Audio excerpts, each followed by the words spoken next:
다음 단계는 걸음마를 시작한 영아의 발달 과정인데요. 신체적인 발달은 걸음마를 시작한 영아의 가장 중요한 신체적 과제는 걷는 법을 배우는 것이에요. 이것은 많은 집중력과 에너지를 필요로 해요. 일단 걷는 법을 배우면 줄곧 걷고 싶어 해요. 다리가 아프거나 힘든지도 모르고요. 또한 지적인 발달도 하게 돼요. 이 시기에는 신체적인 경험과 맞물려서 지적으로 발달도 해요. 걸음마 아기들은 자신의 행동을 통해 배우고 또 배워요. 이 시기에 그들은 많은 것을 하고 싶어 해요. 그래서 가만히 있지 않고 계속 걸어 다녀요. 정서적, 사회적 발달도 하고 있어요. 걸음마를 시작한 영아들은 걸음을 배우면서 많이 넘어지고 부딪힐 거예요. 하지만 아이들을 살살 걷기 때문에 넘어져도 어른들만큼 크게 다치지 않아요. 그래서 넘어져도 놀라지 않으며 다시 걸으려고 계속해서 노력해요. 이때의 아이들은 어른과 함께 하는 것을 즐겨요. 다른 아이들 옆에서 놀기도 하지만 그들과 함께 어울리지 않고 다른 아이들은 가볍게 치거나 만짐으로써 그들을 탐구하기도 해요. 이 시기에 도덕적, 명적 발달도 하고 있어요. 걸음마를 시작하는 영아들은 어른들을 보고 흉내를 내요. 어른들의 행동을 보고 다른 사람들을 대하는 법도 배워요.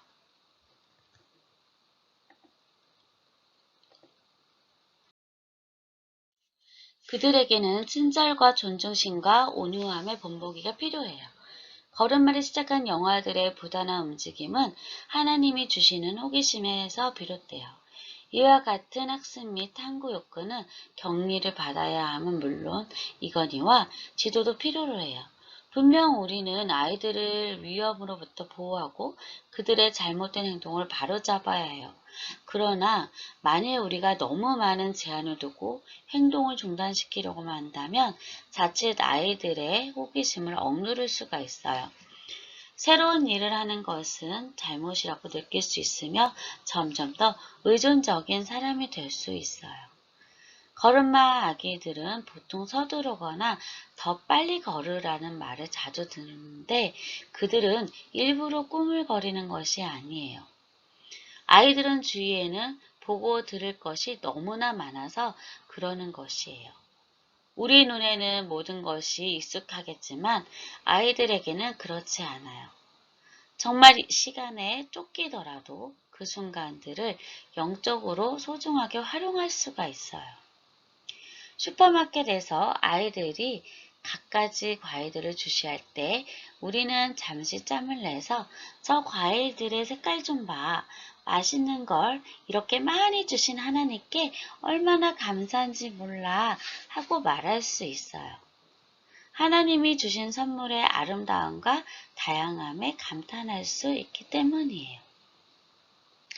2세에서 3세 유아의 발달 과정을 볼 수 있어요. 신체적인 발달은 2, 3세 정도 될 때에는 아기가 아이로 변하는 시기예요. 신체적으로 어색해 보일 수 있지만 이 시기에 아이들은 걸음마에 숙달해서 계단을 걸어서 올라갈 뿐만 아니라 내려가고도 싶어 하지만 그것은 그들에게 힘든 일이에요.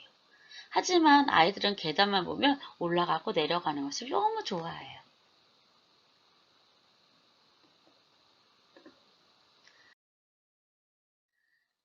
지적 발달에는 어휘력이 계속 늘어서 이제 문장으로 이야기해요.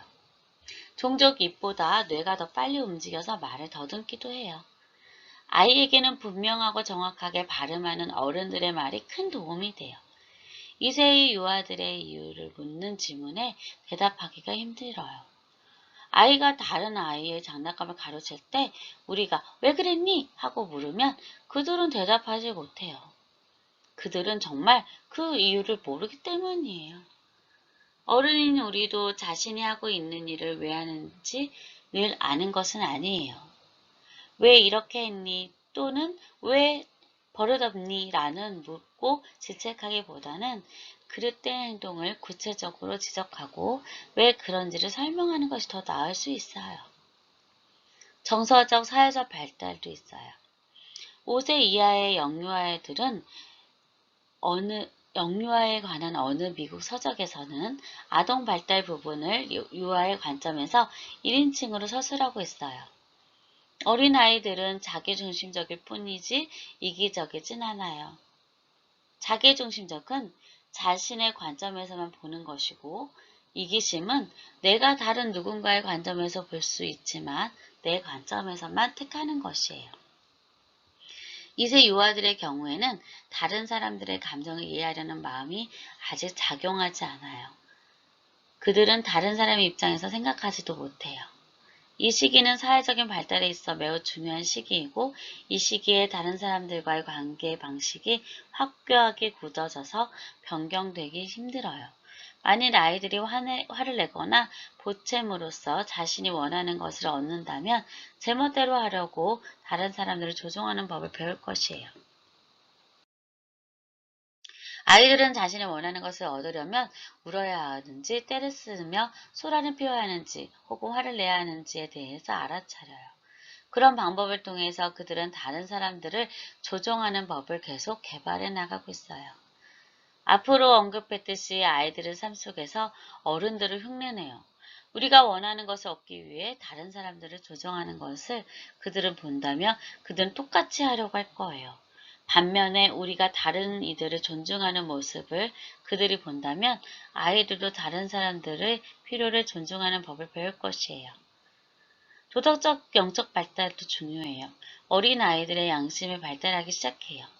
이는 옳고 그름에 대해 내적인 확신에서가 아니라 외적인 요인들을 비롯되고, 그들에게는 어른들이 허락하는 것을 옳고 허락하지 않은 것은 그릇된다는 것을 그들은 양심 발달의 첫 단계에서 일관성이 중요해요.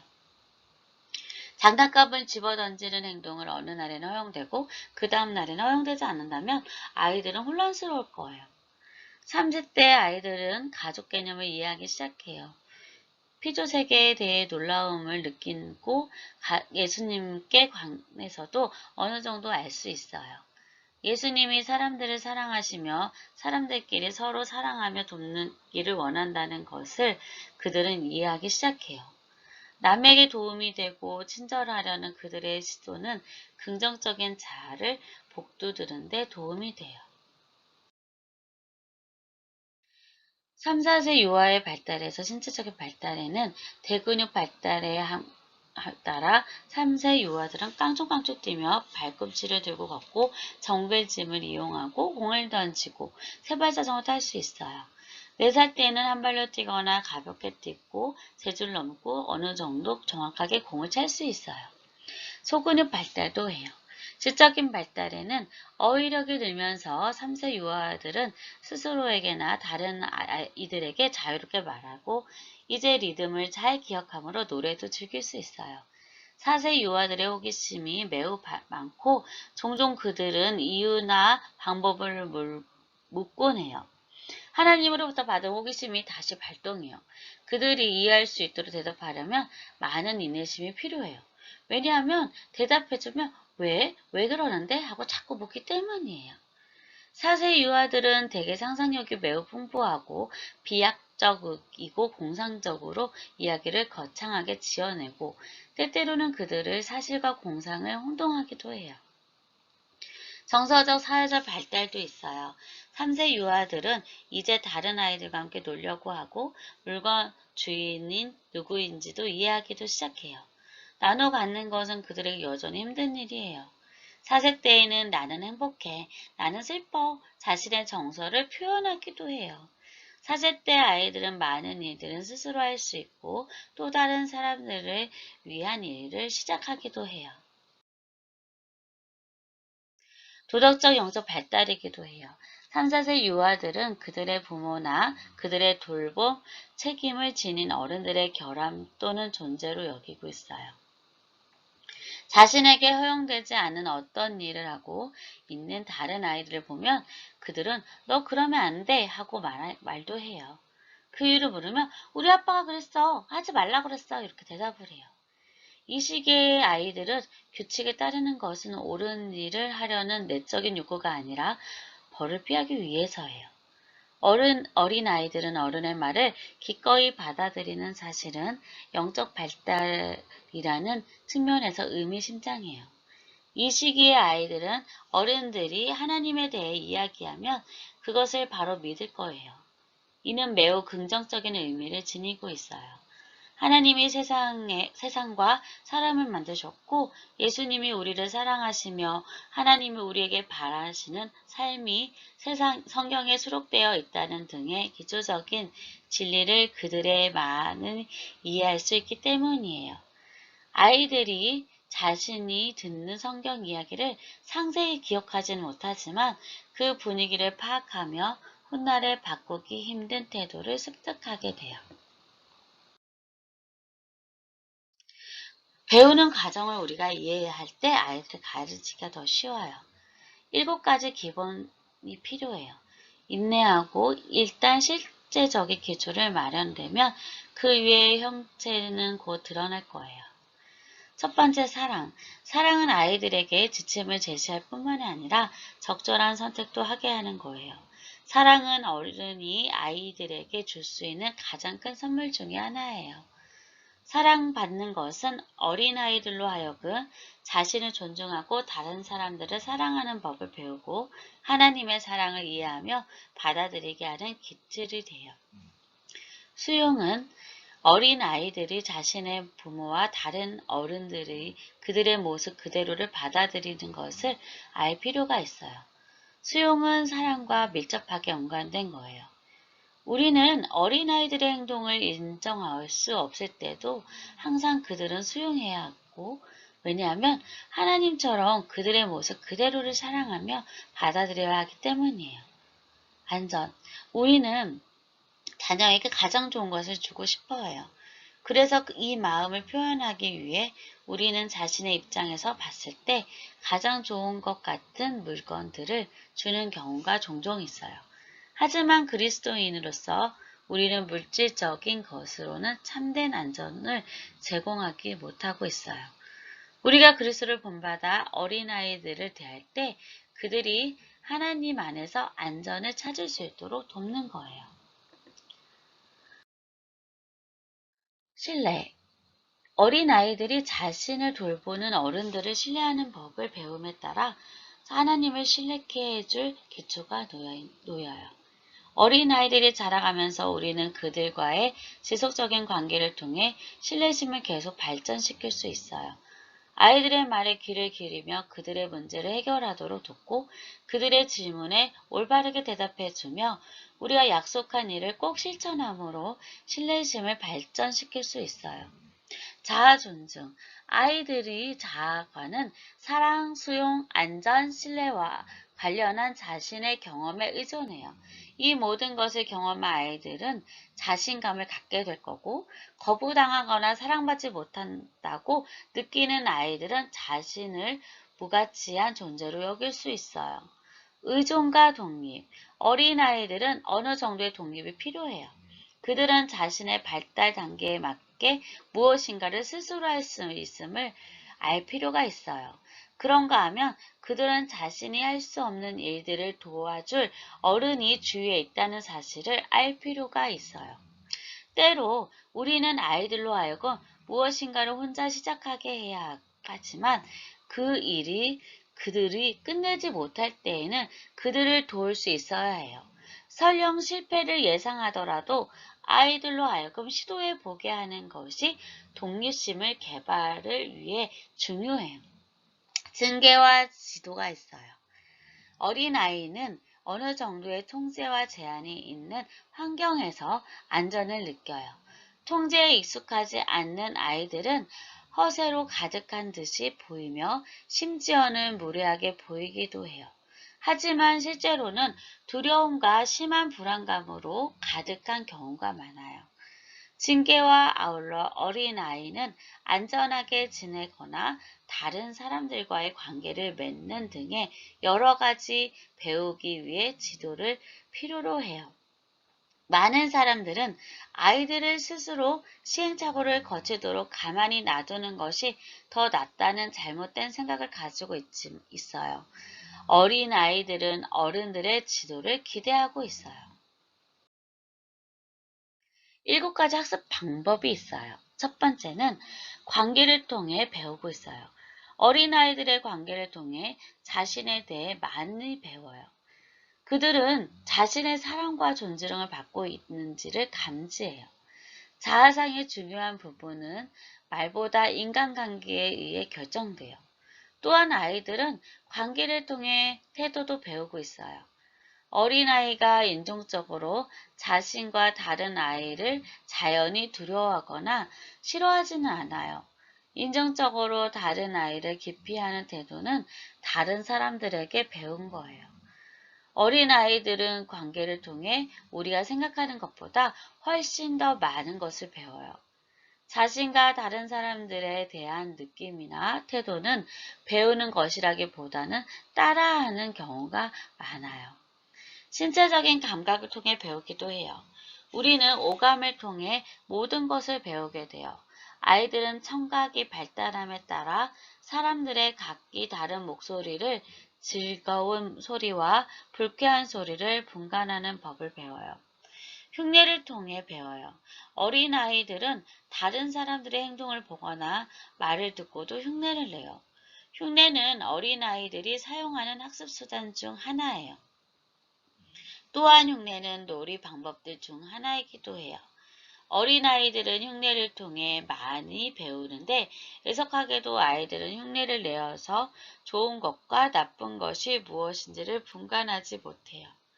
그렇기 때문에 우리는 부모나 교사로서 아이들이 모방하면 좋은 것을 아이들에게 늘 보여주도록 주의할 필요가 있어요. 호기심을 통해 배우기도 해요. 어린아이들은 호기심이 타고났어요. 우리는 어린아이들의 질문에 대답하기가 힘들고 시간이 많이 할애해야 하는 경우도 종종 있어요. 하지만 그 일은 중요해요. 왜냐하면 그것은 그들로 하여금 우리의 관심을 받고 있음을 알게 하고 계속 호기심을 갖도록 격려해 주기 때문이에요. 호기심은 건강한 것이며 발견의 시작이에요. 어린아이들의 자연적인 탐구 욕구와 질문 욕구를 격려할 때 아이들은 더 많이 배울 수가 있어요. 아이들은 반복을 통해 배우기도 해요. 학습은 기억을 필요로 하며 따라서 기억은 개발될 필요가 있어요. 어린아이의 학습 과정에서 반복이 그토록 중요한 거기 때문이에요. 경험을 통해서도 아이들은 배워요. 아이들은 직접적인 경험을 통해 가장 잘 배워요. 그들은 행동을 통해 배우고 어린아이에게 봄에 관한 이야기할 때 우리는 그림이나 책을 통해 설명할 수도 있어요. 하지만 아이는 땅을 뚫고 나오는 나팔 수선화나 나무에서 돋는 싹을 볼 때, 아침에 지저귀는 새소리를 들을 때 봄에 관해 가장 많이 배워요. 놀이를 통해서도 배워요. 어린아이들에게 놀이가 일이며 자연스러운 학습이기도 해요. 아이들은 놀면서 새로운 기술을 연습하고 여러 가지 재료들을 실험하며 새로운 것들을 발견하거나 만들어내기도 해요. 놀이는 자연스러운 활동이기 때문에 그것은 영적 진리를 전하며 성경의 원칙을 가르치기에 너무나 좋은 기회로 제공해요. 영유아들의 관계, 신체 감각, 흉내, 호기심, 반복, 경험, 놀이를 통해서 배운다는 사실을 이해할 때 우리는 교회에서 아이들과 함께 보내는 시간을 알차게 활용할 수 있는 활용들을 마련할 수 있어요. 이제 성경을 활용해야 해요. 대부분의 아이들은 놀라울 정도로 성경 말씀에 민감해요. 그들은 성경 말씀에 깊이 빠져드는 듯하며 그 내용을 듣는 그대로 받아들여요. 유아들을 배울 수 있는 기초적인 진리에 대해서는 앞에서 이미 살펴보았고 이해하기 힘든 실행하기 어려운 성경의 대부분 내용이 많다는 것은 분명해요. 그래서 성경 내용 중에서 유아들에게 너무 어려운 부분보다는 아이들이 이해할 수 있는 부분을 주로 들려주는 게 좋아요. 성경을 가르치는 방법. 신생아나 영아는 우리는 아이들의 신체적인 필요를 채워주면서 그것을 성경과 연관시켜주는 게 좋아요. 아이에게 우유통을 주면서 우리는 이렇게 말할 수 있어요. 하람아, 우유를 마시렴. 성경에서는 하나님이 우리에게 온갖 것들을 주시며 누리게 하신다고 말한단다. 하람에게 우유를 주신 하나님께 감사합니다. 라고 하자. 이렇게 이야기할 수 있어요. 또한 동물에 대한 그림책을 보고 있다면 우리는 여러 동물의 이름을 말하면서 동물의 흉내를 낼 수 있어요. 양 그림을 보여주면서 이렇게 말할 수 있어요. 성경에는 다윗에 대해 이야기가 나온단다. 다윗은 아버지를 도와 양을 보살폈지. 양들을 푸른 초장과 물가로 인도했어. 이건 역시 성경이 우리의 일상생활과 관련이 있다고 하는 진리를 입증해 주는 거예요. 걸음마를 시작한 영아와 유아에게는 이렇게 가르칠 수 있어요.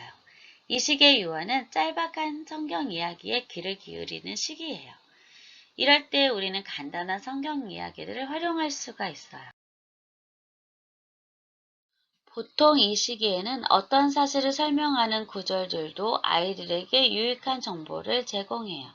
마태복음 2장 1절은 예수께서 유대 베들레헴에서 나심매라는 정보를 전하고 마태복음 19장 14절에는 어린아이들을 용납하고 내게 오는 것을 금하지 말라. 천국은 이런 자의 것이라는 예수님의 말씀을 이야기할 수 있어요. 어린아이들로 하여금 성경을 알며 사랑하게 하려면 그것을 경쟁적인 방식이 아닌 적극적인 방식으로 활용하게 해야 하고 수업 시간 중에 아이들로 하여금 가능한 한 성경을 활용할 수 있게 하는 것이 좋아요. 성경 이야기를 고를 때 유의할 사항이 있어요. 영유아를 가르칠 목적으로 성경 이야기를 고를 때에는 반드시 가장 많이 알려진 이야기가 제일 좋은 것은 아니에요. 교회를 수리한 요시야 왕이나 다윗과 요나단의 요정에 관한 이야기들은 영유아들에게 중요한 기초 진리들을 효과적으로 전해줄 수 있는 방법 이야기이기도 해요. 성경은 매우 특별한 책이에요. 또한 살아서 역사하는 유일한 책이고 우리의 모든 삶과 관련된 지침서예요. 성경은 우리를 만드시고 사랑하시며 우리에게 신실하신 하나님을 믿는 데 도와주고 있는 귀한 책이에요. 우리가 하나님의 도우심으로 이 거룩한 말씀을 사랑하고 존중하며 실천하도록 어린 아이들을 가르칠 수 있기를 바라요. 우리 선생님들은 지금까지 애쓰셨지만 더 많은 기도와 더 많은 아이들의 사랑으로 더 아이들에게 예수님의 사랑을 전하는 그러한 우리 선생님들이 되었으면 좋겠습니다. 감사합니다.